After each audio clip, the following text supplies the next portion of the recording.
আসসালামু আলাইকুম। কেমন আছেন সবাই? আবারও চলে আসলাম নতুন ভিডিও নিয়ে। তো আজকের ভিডিওতে দেখাবো আমার ফার্মি মুরগিগুলা জন্য দেশি মুরগিগুলা নষ্ট হয়ে গেছে।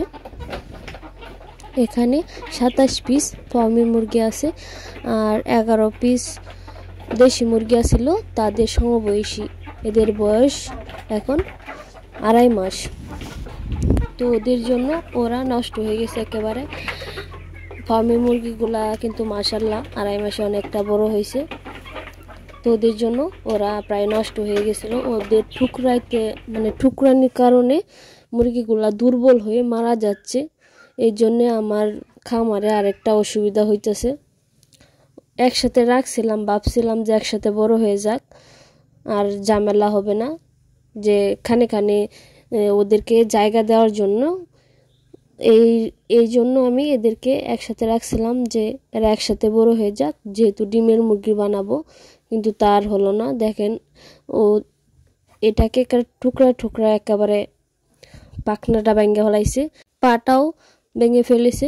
দেখেন ও হাঁটতে পারতেছে না, আর তার সারা গায়ে এই যে পার কাছে কোনো পশম নাই, সব টুকরে টুকরে উঠে ফেলেছে। ওদের জন্য ও দেশি মুরগিগুলো আমার খাইতে পারে নাই। এখানে 9 পিস বাচ্চা আছিল, 11 পিস আছিল, একটা জবাই করে ফেলেছি, আর একটা তো মারাই গেছে। আর এটা দেখেন, এটা মনে হয় না যে ভালো হবে। সারা গায়ের লুম উঠিয়ে ফেলেছে, ও হাঁটতে পারে না, ভালোভাবে খাইতে পারে না। তো ফার্মি মুরগির জন্য আমার এই মুরগিগুলা নষ্ট হয়ে গেছে। আগে এই কাজটা করা উচিত আছিল।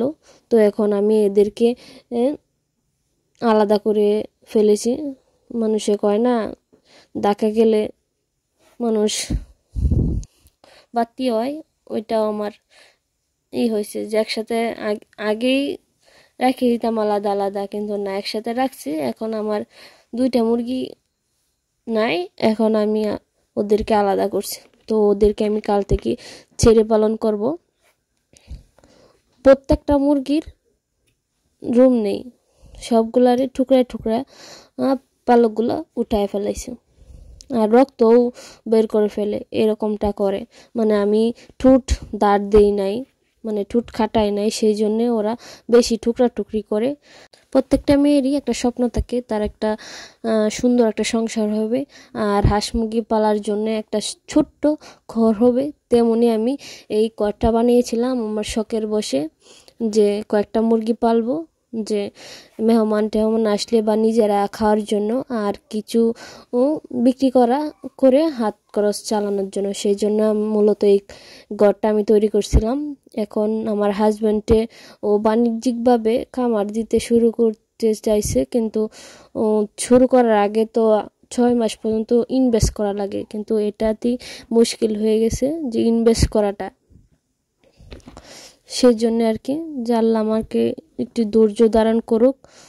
সবাই দোয়া করবেন যেন আল্লাহ আমার একটু ধৈর্য দিক, যে আমি 6 মাস লাগাত আগায় যাই। থেমে গেলে তো আর হবে না, 6 মাস লাগাত আগায় যাইতে হবে। কিন্তু এখন কষ্টকর হয়ে যাচ্ছে, মানে সব মুরগিগুলার তো খাওয়ান লাগে, তো প্রচুর খাবার খায় ওরা। তো সবাই আমার জন্য দোয়া করবেন, আমি যেন খামারটা আগায় নিতে পারি, আমার খামারে যেন কোনো বিপদ আপদ না আসে। এখন শীত সিজন, মুরগির রোগবালাই লেগেই থাকে।